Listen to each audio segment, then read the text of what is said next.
আসিফ নজরুল, সে হোক সেই কামাল মজুমদার। তাদেরকে রেখে আপনি দেশের কোন সংস্কার করতে পারবেন না। আর ভারতের হেজিমনিকে স্টপ না করলে মনির ভাই আমাদের স্বাধীনতা সার্বভৌমত্ব থাকবে না। নেপাল, ভুটান পর্যন্ত আজকে দাঁড়াতে পারে। বাংলাদেশ দাঁড়াতে পারে না। আমি তো বাংলাদেশের জনগণ দেশে গিয়েছি, দেশের জনগণের মধ্যে আমি বা বা চরম দেশাত্মবোধ দেখেছি। সবাই সেই মানে যারা কখনো মুক্তিযুদ্ধ দেখেনি তারা বলছে আমরা স্বাধীন হয়েছি। আমাদের দেশে কোন বিদেশি চোখ রাঙানো আমরা সুযোগ সহ্য করব না। ছোট, ছোট বাচ্চা ছেলেরা জীবন দিল। কেন আমরা এটা হারিয়ে ফেললাম? কেন? নির্বাচন যদি নাও হয় বাংলাদেশে, তারপরেও আমাদের ঐক্যমত্য নাই কেন? তারেক রহমান তো বারবার বলেছেন আমরা জাতীয় ঐক্যমত্য সরকার করব।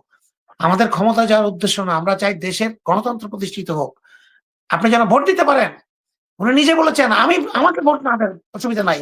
মনির সাহেবকে দেন। কিন্তু আপনার ভোটটা দেওয়ার অধিকারটাকে আমি প্রতিষ্ঠা করে যাব।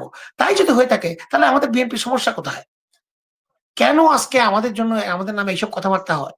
এবং আমাদের নেতারা প্রফেসর ইউনূসের গালাগালি করতে হয়। Why?